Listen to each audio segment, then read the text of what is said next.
नमस्कार, बहुत स्वागत है आपका। सुदर्शन न्यूज देख रहे हैं आप और मैं हूं आपके साथ मनीषा पाटीदार। अपना उत्तराखंड की शुरुआत करेंगे तमाम खबरों के साथ। दिल्ली में आज भारतीय जनता पार्टी की बड़ी बैठक हो रही है और इस बैठक में बीजेपी संगठन चुनाव की कार्य योजना पर चर्चा होगी, जिसमें प्रदेश अध्यक्ष महेंद्र भट्ट, संगठन महामंत्री अजय कुमार और प्रदेश संगठन चुनाव प्रभारी की शिरकत देखी जाएगी। प्रदेश प्रभारी जो है मीडिया प्रदेश प्रभारी के द्वारा कहा गया है कि भारतीय जनता पार्टी ने संगठन पूर्व पहले सदस्यता अभियान के रूप में चलाया गया है और अब आगामी संगठन चुनाव होने हैं और इसको लेकर अब बैठक में कार्य योजना पर चर्चा होगी।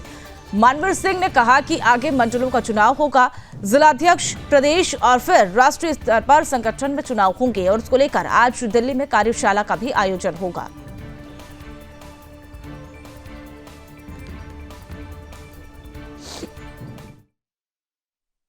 आश्वस्ति नहीं, मुझे लगता है जैसे कि हम पहले से कह रहे हैं कि केदारनाथ के अब तक के जितने भी विधानसभा चुनाव हुए उसमें सबसे बड़ी जीत भारतीय जनता पार्टी को इस चुनाव में मिलने वाली है और मुझे उम्मीद है कि प्रदेश के अंदर भी एक बड़ी जीत ये रिकॉर्ड बनाएगी।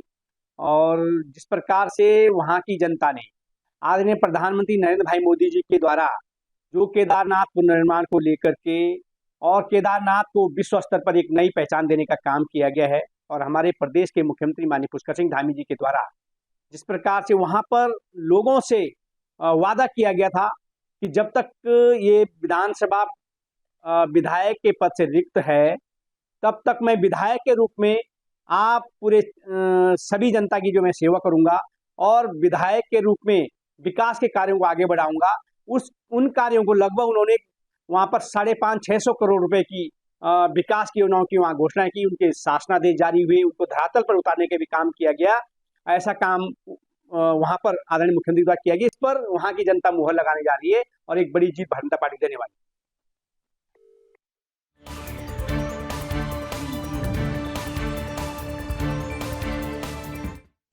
रुक करेंगे बड़ी खबर की। देहरादून सड़क हादसे की रिपोर्ट तलब की गई है। एनओसीजी सड़क हादसे को लेकर सुप्रीम कोर्ट ने संज्ञान ले लिया है। सुप्रीम कोर्ट की अब रोड सेफ्टी मॉनिटरिंग कमेटी जो है अब इस पूरे मामले को लेकर संज्ञान ले रही है। रोड सेफ्टी मॉनिटरिंग कमेटी ने शासन की मांग का जवाब भी अब उनके द्वारा दिया गया है। परिवहन विभाग को रिपोर्ट तैयार करने के निर्देश दिए गए हैं। घटना की जांच अब लगातार की जा रही है, यह आरटीओ का कहना है। उनका ये भी कहना है कि 15 दिसंबर तक सुप्रीम कोर्ट की कमेटी को अब भेजने की वाली जो रिपोर्ट है वो तैयार की जा रही है। कारणों और सुझाव की रिपोर्ट में भी शामिल किया जा रहा है। लेकिन 11 नवंबर को रात में ओएनजीसी चौक पर यह हादसा हुआ है। लेकिन ये भी आपको बताते चले कि यह हादसा हुआ था जिसमें 7 लोगों की इसमें मौत बताई जा रही थी। 7 में से 6 लोगों की इसमें मौत हुई थी और एक व्यक्ति इसमें से अभी भी अस्पताल में भर्ती है जिसका उपचार चल रहा है। देहरादून सड़क हादसे को लेकर पूरी रिपोर्ट ये तलब की गई।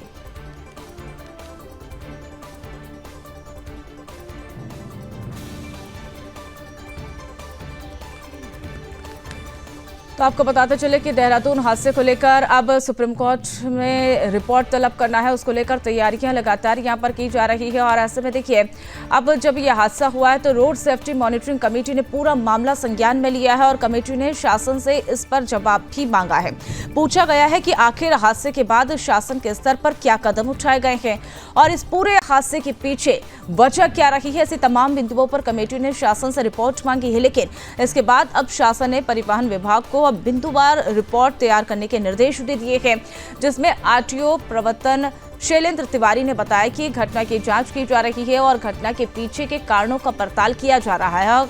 लगातार जांच पड़ताल के बाद इन सुझावों पर रिपोर्ट तैयार की जाएगी ताकि शहर में ऐसे हादसे ना हो और ऐसे हादसों से बचा जाए। इसलिए अब रोड सेफ्टी मॉनिटरिंग लगातार कर रही है और पूरे पहलू दर पहलू जांच पड़ताल की जा रही है। और ऐसे में देखिए अब रिपोर्ट तलब की जा रही है तो इसी लक्ष्य में अब लगातार इस रिपोर्ट को तैयार करने के लिए हर पहलू से हर एंगल से जांच पड़ताल यहां पर ओएनजीसी के द्वारा की जा रही है। ऐसे में देखिए सुप्रीम कोर्ट की अब रोड सेफ्टी मॉनिटरिंग कमेटी के द्वारा संज्ञान जब लिया तो अब हर पहलू से यहाँ पर जांच की जा रही है और ऐसे हादसे अब दोबारा से ना हो, इन हादसों पर लगाम लगाया जा सके। इसी लक्ष्य से, इसी उपलक्ष्य से अब लगातार यहाँ पर जांच पड़ताल की जा रही है।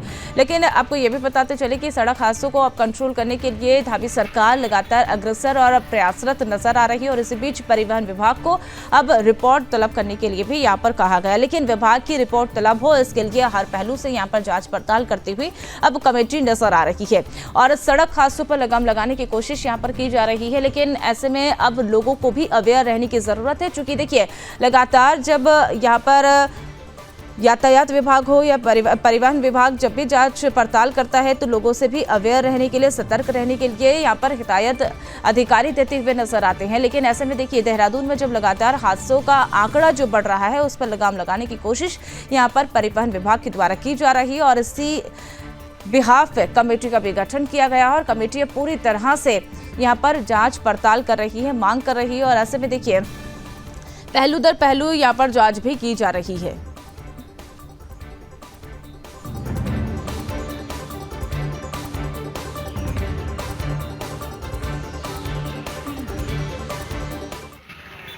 हाँ, जैसे आपको पता है कि देहरादून के ONGC चौक पर 11 नवंबर की रात को एक बड़ी भयावह दुर्घटना हुई, जिसमें 6 लोगों की मौके पे ही मृत्यु हो गई और एक 7वां व्यक्ति जो उसमें सवार था वो अभी घायल है।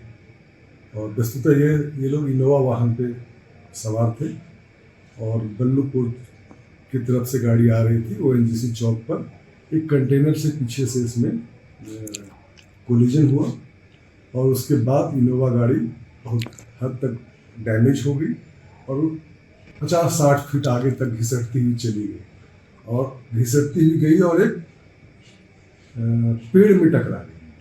तो 2 टाइप का इसमें हुआ, एक तो कंटेनर से टकराई है और एक पेड़ से टकरा गई वही गाड़ी।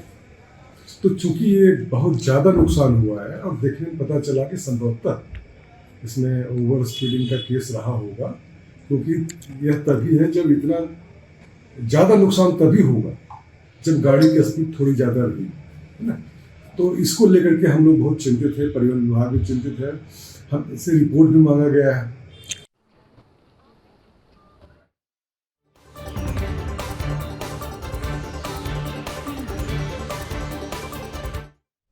चलिए आगे बढ़ेंगे। देवभूमि उत्तराखंड में 4 धाम यात्रा के समापन के बाद अब शीतकालीन यात्रा शुरू करने की मांग उठने लगी है। वहीं शंकराचार्य स्वामी अविमुक्तेश्वरानंद आचार्य ने कहा कि अब सरकार को 4 धाम यात्रा को शीतकालीन गद्दी स्थल पर 4 धाम यात्रा शुरू कर देनी चाहिए। वहीं मंत्री केदार समिति के अध्यक्ष अजेंद्र अजय का कहना है कि सरकार शीतकालीन गद्दी स्थलों पर 4 धाम यात्रा शुरू करने के लिए मूलभूत विकास अवस्थापना के लिए कार्य कर रही है।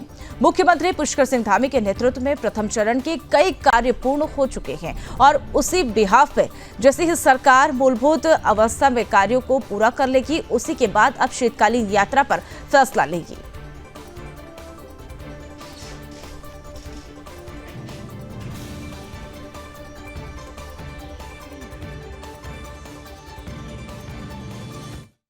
देखिए, प्रदेश सरकार के स्तर से, माननीय मुख्यमंत्री जी के स्तर से, बद्रीनाथ केदारनाथ मंदिर समिति के स्तर से जो हमारी शीतकालीन यात्रा है उसको बढ़ावा देने के लिए निरंतर प्रयास किए जा रहे हैं। मैं इस क्रम में अवगत कराना चाहूँगा आपको कि बद्रीनाथ केदारनाथ मंदिर समिति द्वारा जो हमारे शीतकालीन गद्दी स्थल हैं, जैसे ऊखीमठ स्थित ओंकारेश्वर मंदिर है जहाँ पर बाबा केदार की शीतकालीन पूजा होती है। इसके अलावा मदमेश्वर जी की जो डोली होती है वो भी वहीं पर अवस्थित होती है, उसकी भी पूजा वहीं पर संपादित की जाती है। इसके अलावा वहाँ पर पंच केदारों का गद्दी स्थल भी है। तो उसको वहाँ पर आधारभूत बुनियादी सुविधाओं के विकास के लिए हम प्रयास कर रहे हैं। वहाँ पर एक बड़े प्रोजेक्ट पे हम काम कर रहे हैं और उसको जो प्रथम चरण का हमारा कार्य है उस परियोजना का वो प्रारंभ हो चुका है, वो लगभग समाप्ति की ओर है। इसके पश्चात हम द्वितीय चरण का उसका DPR डिजाइन तैयार करवा रहे हैं। तो जब ये कार्य वहाँ पर पूरी तरीके से पूर्ण हो जाएंगे तो निश्चित रूप से जो ऊखीमठ स्थित जो ओंकारेश्वर मंदिर है वो एक न्यू डेस्टिनेशन के रूप में होगा और शीतकालीन पूजा, जो शीतकालीन यात्रा की हम जो बात कर रहे हैं उसका एक प्रमुख धुरी बनेगी। इसी प्रकार से जो जोशीमठ स्थित नरसिंह मंदिर है वहाँ पर बद्रीनाथ जी के कपाट बंद होने के पश्चात शंकराचार्य जी की गद्दी वहाँ पर विराजमान होती है।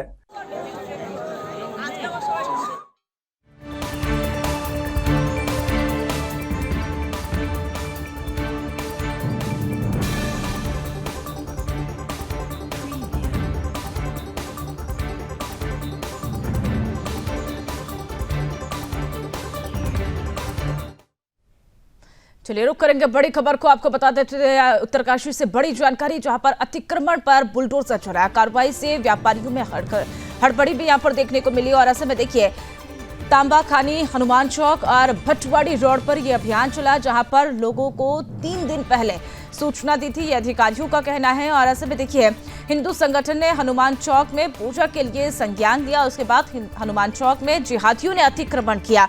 जिहादियों के अतिक्रमण को ध्वस्त करने की मांग नगरपालिका प्रशासन से की गई और ऐसे में बड़ी कार्रवाई यहाँ पर प्रशासन के द्वारा की गई। खबर उत्तरकाशी से, जहाँ पर शहर भर में अतिक्रमण पर नगरपालिका के द्वारा बड़ी कार्रवाई करते हुए बुलडोजर से दहा दिया गया।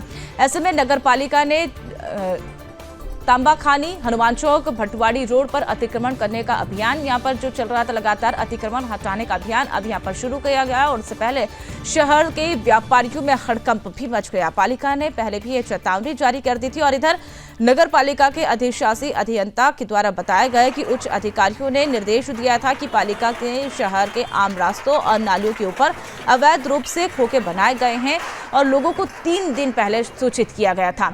अवैध कब्जा हटाने को लेकर तुरंत लोगों को कहा और जगह खाली कर दे, लेकिन कुछ लोगों ने इस पर अपील नहीं की और इसका पालन नहीं किया। इसके बाद नगर पालिका प्रशासन ने क्षेत्र में अभियान चलाया और अवैध अतिक्रमण को ध्वस्त करने की कार्रवाई की।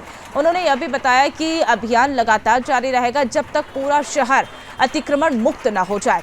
शहर के व्यापारियों ने नगरपालिका प्रशासन पर आरोप लगाते हुए कहा कि पालिका प्रशासन ने बिना नोटिस के हमारे खोखे को ध्वस्त कर दिया है, जिससे हमारे सामने रोजी रोटी का संकट भी अब पैदा हो गया है। उन्होंने कहा कि यदि पालिका प्रशासन उत्तरकाशी शहर के संपूर्ण अतिक्रमण को नहीं हटाती है तो नगरपालिका के खिलाफ मोर्चा खोला जाएगा। वहीं हिंदू संगठन के लोगों ने जिला प्रशासन को संज्ञान दिया और मांग की है कि अब हनुमान चौक में जो हनुमान जी की मूर्ति है उसमें पूजा करने के लिए कोई रास्ता नहीं है और जो है वो विशेष रूप से समुदाय के लोग अतिक्रमण करके बैठे हैं। साथ ही मांग करते हुए कहा कि अतिक्रमण को तुरंत ध्वस्त किया जाए।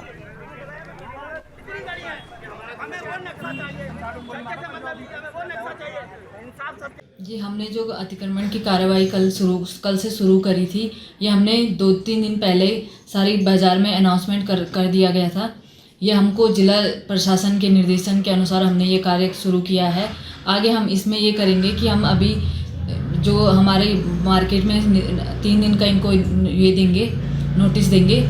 3 दिन का आग्रह है कि आप अपने सामान को हटा दीजिए, उसके बाद हम अतिक्रमण की कार्रवाई आगे शुरू करेंगे। इसकी तो सर हमने यहाँ से अभी तामाखानी जो टनल है वहाँ से स्टार्ट किया था। टनल से लेके फिर जो हमारे कुछ दुकानें थी, कुछ हमारी इसमें नगर पालिका द्वारा भी बनाई गई दुकानें थी, उनमें भी हमने कार्रवाई करी है और बस वो अभी चल रहा है सर। आज संयुक्त सनातन धर्म रक्षक संघ की तरफ से जितने भी संगठन, हिंदू संगठन हैं, सभी ने मिलकर एक विचार किया और विचार काफ़ी दिन से चल रहा था कि हनुमान जी की मूर्ति ऊपर बनी हुई है, उसके नीचे ये मलिक्ष जो गंदगी के साथ पूरी हमारे आस्थाओं के साथ खिलवाड़ कर रहे हैं। हनुमान जी के मूर्ति के नीचे मीट, मांस, मटन, चिकन ये सब कुछ खा रहे हैं, नमाजें पढ़ी जा रही हैं। तो हमारा सबसे मेन मुद्दा केवल अतिक्रमण का तो है ही, अतिक्रमण जो हटना चाहिए वो, लेकिन मेन जो मुद्दा है, मेन जो हमारा टारगेट है, वो टारगेट है हनुमान चौक के नीचे मुस्लिम समुदाय को जो दुकान दी गई है, तत्काल रूप से उन्हें प्रशासन खाली करवाए। 7 दिन का हमने समय दिया है प्रशासन को, 7 दिन का। हाँ, ज्ञापन दिया। ज्ञापन इसलिए दिया है, ज्ञापन में लिखा गया है कि भाई बाजार के अंदर हनुमान चौक पे एक मतलब दुकान है, 3-4 दुकानें हैं ना, उसके ऊपर भगवान हनुमान की मूर्ति है, आप लोगों ने देखा होगा। तो भगवान की मूर्ति ऊपर है, भगवान की पूजा करने, हनुमान जी की पूजा करने के लिए हम लोग जा नहीं सकते, कोई भी नहीं जाते हैं, क्योंकि रास्ते चौक हो रखे, नीचे मुस्लिम समुदाय की दुकानें हैं 3-4 और मुस्लिम समुदाय उसके नीचे भाई मटन बिरयानी, भैंस गाय सभी कुछ खाते हैं, खाएंगे वो भाई, उनको उनके पास कब्जा दे रखा। कैसे दे रखा? जबकि दे नहीं सकते थे, सरकारी ज़मीन थी। जिसने भी बनाया, अगर नगर पालिका ने वो दुकानें बनाई हैं तो नगर पालिका गुनाहगार है। नगर मतलब जिसके पास अधिकार आ जाए, थोड़ा ताकत आ जाए, गद्दी आ जाए, तो कोई भी गुनाह करने के लिए यहाँ उत्तरकाशी में तैयार है। आते रहे, पूरा व्यापार मंडल इसमें साथ है। जो भी अतिक्रमण है वो हटना चाहिए, चाहे मेरा है चाहे किसी और का है, और जो अतिक्रमण है चिन्हित करें। हम स्वयं अपने बाजार का अतिक्रमण हटाएंगे और सामान जो है दुकान के बाहर नहीं लगना चाहिए। इसका विरोध हम भी करते हैं।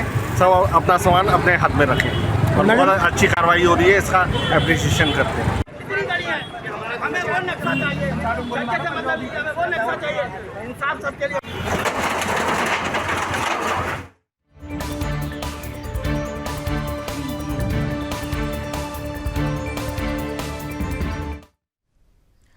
भारतीय कृषि अनुसंधान परिषद की बैठक में उत्तर प्रदेश, ये भी आपको बताते चले कि उत्तराखंड के कृषि मंत्री गणेश जोशी ने वर्चुअल शामिल हुए हैं। और इस कृषि मंत्री ने आपको बताते चले कि अधिकारियों को सचिवालय में मौजूद रहे हैं, उनको दिशा निर्देश दिए। कृषि मंत्री ने विभाग से जुड़े कई महत्वपूर्ण विषय पर चर्चा की। भारतीय कृषि अनुसंधान परिषद की क्षेत्रीय समिति की 28वीं बैठक में वर्चुअल तरीके से कई राज्यों के कृषि अधिकारी जुड़े और इस बैठक में कृषि योजनाओं को लेकर समीक्षा की गई। कृषि मंत्री गणेश जोशी ने कहा कि उत्तराखंड राज्य में जंगली जानवर किसानों के लिए एक बड़ी समस्या बन गई है, जो कि जंगली जानवर फसलों को नुकसान पहुंचा रहे हैं और इसी बात पर भी चर्चा की गई। उन्होंने कहा कि देश के कई कृषि संसाधनों और कृषि वैज्ञानिकों ने इस बैठक में शिरकत की और कई तरीके से सुझाव भी साझा किए। उनका कहना है कि किसानों को जंगली जानवर से कैसे निजात दिलाया जा सके, इसको लेकर चर्चा की गई।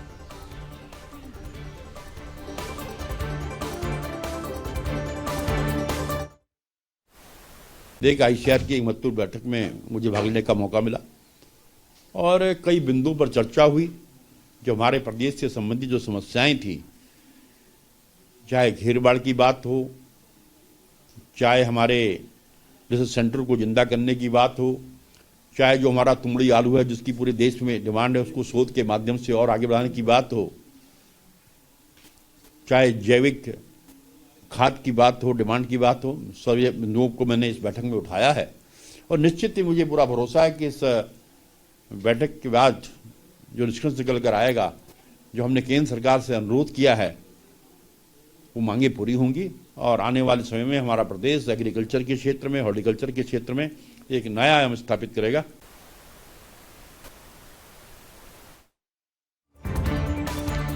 तो आपको बताते चले कि अब किसानों की बढ़ती समस्याओं को लेकर लगातार उत्तराखंड में जहां शिकायतें आ रही थी, उसी को लेकर अब गणेश जोशी ने बैठक की और बैठक में वर्चुअल रूप से कई कृषि अधिकारियों ने भी शिरकत की।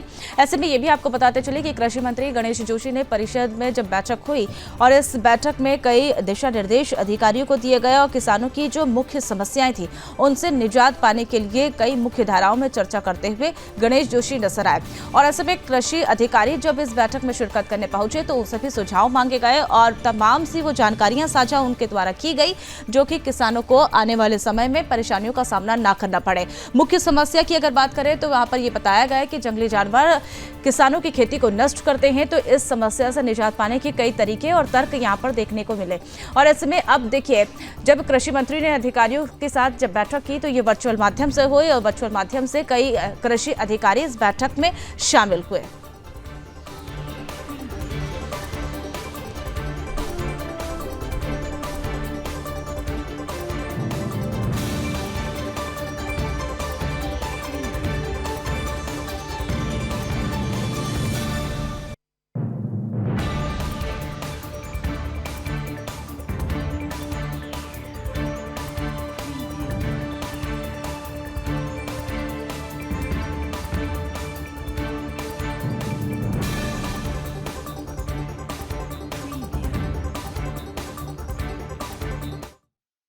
अब रुक करेंगे अगली बड़ी खबर की ओर। उपनल कर्मियों के मामले में अब दाखिल होगी याचिका, ये बड़ी जानकारी आपको बता रहे हैं, जहां पर सैन्य कल्याण विभाग ने सचिव जो है उनके द्वारा निर्देश दिए गए। चिकित्सा, शिक्षा और लोक निर्माण, आयुष और कौशल विकास के द्वारा ये पूरी तरह से निर्देशित किया गया है और इसी के साथ सेवा योजना, सिंचाई, लघु विभाग के द्वारा भी निर्देश दिए गए हैं। सभी विभाग दाखिल करेंगे पुनर्विचार याचिका, जो कि सुप्रीम कोर्ट में ये याचिका दाखिल की जाएगी। उपनल कर्मियों के मामले में अब ये पूरी याचिका जो है वो दाखिल की जाएगी। सैनिक कल्याण विभाग के सचिव जो है अब जारी कर दिए हैं निर्देश और उनके द्वारा निर्देश जारी करने के बाद अब ये तमाम से जो पुनर्विचार के जो सुझाव हैं वो याचिका में दाखिल होंगे। सैन्य कल्याण विभाग के सचिव दीपेंद्र चौधरी ने ये निर्देश दिए हैं, जिसमें चिकित्सा, शिक्षा, लोक निर्माण, आयुष और आयुष शिक्षा, कौशल विकास, सेवा योजना सचिव और लघु सिंचाई विभाग के द्वारा ये निर्देश दिए गए हैं और सभी सुप्रीम कोर्ट में ये पुनर्विचार याचिका दाखिल करेंगे। ये उपनल में 22,000 से ज्यादा कर्मियों ने नियमितीकरण का पूरा मामला उठाया है और इसको लेकर अब ये याचिका सुप्रीम कोर्ट में दाखिल की जाएगी।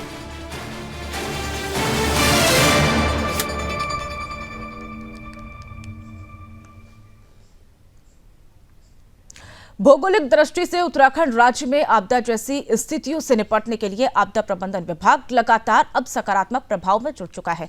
प्रयास लगातार किए जा रहे हैं। मानसून सीजन से निपटने के बाद अब एक बार फिर से आपदा प्रबंधन विभाग आने वाले समय में अपनी तैयारी करने के लिए जुट चुका है। प्रदेश के आपदा प्रबंधन सचिव विनोद कुमार सुमन ने सभी जिलाधिकारियों को निर्देशित कर दिया है कि वह इस दिशा में सकारात्मक पहल करें और इसके अलावा पिछले दिनों कई क्षेत्रों में आपदा के बाद लोगों के पुनर्वास और आपदा की भरपाई के लिए मुआवजा राशि मुहैया कराने के लिए भी उन्होंने जिलाधिकारी को निर्देश दिए। उन्होंने कहा कि शासन से इस दिशा में पहल की जा रही है। आपदा प्रबंधन सचिव ने सभी जिलाधिकारियों को कहा कि जिलों में आपदा के बाद की स्थितियों से निपटने के लिए जिन उपकरणों की जरूरत है उसके लिए प्रपोजल भेजें और इसके अलावा सभी जिलों में उन उपकरणों की मरम्मत करनी होगी, उनकी समय पर मरम्मत कर ली जाए और जो दुरुपयोग कर रहा है उसकी एक लिस्ट तैयार कर ली जाए। जहां पर निर्देश दिया है कि उनके जिलों में पिछले 10 सालों के दौरान किस तरह से आपदा आई है उसका विवरण यहां पर तैयार करें। आपदाग्रस्त लोगों को प्रशासन की ओर से कैसी मदद की गई है इसकी जानकारी इकट्ठा करें। कुल मिलाकर आपदा प्रबंधन विभाग अब आने वाले दिनों के लिए सकारात्मक पहल करने में जुट चुका है ताकि आपदा जैसी समस्या आने से तुरंत कार्रवाई की जा सके।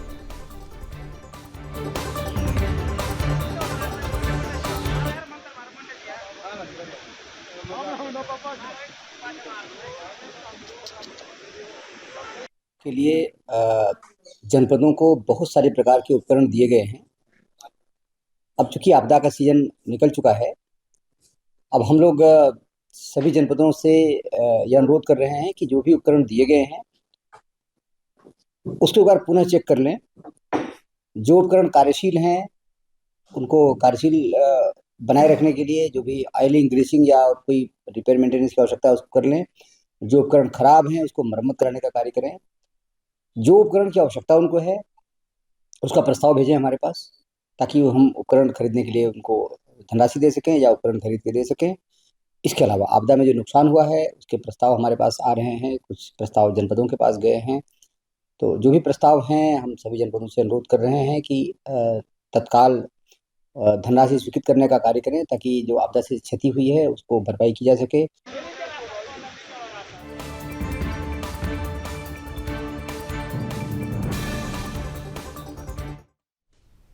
ज्योतिष पीठ के शंकराचार्य स्वामी अविमुक्तेश्वरानंद सरस्वती ने जोलीग्रांट एयरपोर्ट पर हिंदू मंत्रों के अंकित किए जाने पर खुशी जाहिर की। साथ ही सरकार का उन्होंने धन्यवाद किया है। उन्होंने कहा कि पूर्व में बौद्ध धर्म के मंत्र वहां पर अंकित किए गए थे, लेकिन अब वहां पर हिंदू धर्म के श्लोक अंकित किए गए हैं, जो बेहद ही हर्ष का विषय है। उन्होंने कहा कि हालांकि बौद्ध धर्म से उनका कोई द्वेष नहीं है, लेकिन देवभूमि में यह किया जाना उचित है।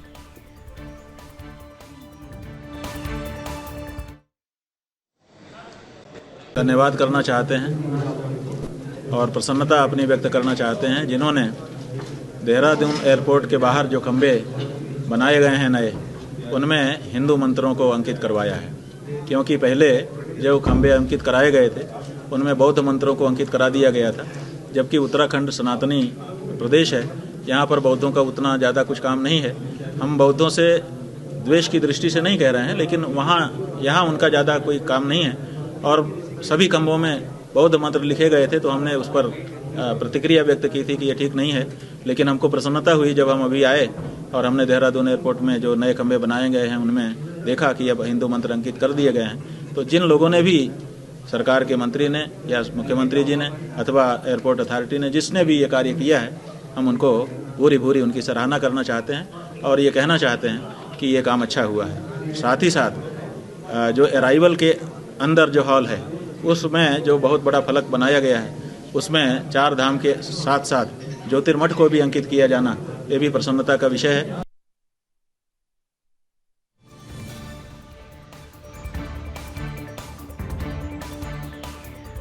आपको बताते चले कि जॉलीग्रांट एयरपोर्ट पर हिंदू मंत्रों को अंकित करने पर अब शंकराचार्य अवि मुक्तेश्वरानंद ने उसकी तारीफ करते हुए उत्तराखंड सरकार का आभार भी व्यक्त किया और उन्होंने कहा कि बौद्ध मंत्रों का जब वहां पर अंकित किया जाना, स्मरण किया जाना, इससे कोई द्वेष नहीं है, लेकिन जब हिंदू मंत्रों का वहां पर उल्लेख किया गया है तो उससे उन्होंने खुशी जाहिर की और राज्य सरकार का आभार व्यक्त करते हुए यहां पर हिंदू धर्म के श्लोकों को अंकित करते हुए उसी विषय पर शंकराचार्य ने अपनी खुशी जाहिर करते हुए राज्य सरकार का आभार जताया। उन्होंने कहा कि हिंदू धर्म के श्लोक उत्तराखंड की देवभूमि पर जब अंकित किए गए तो ये हर्षोल्लास का विषय है और ऐसे में सभी हिंदुओं को गौरवान्वित महसूस करता है।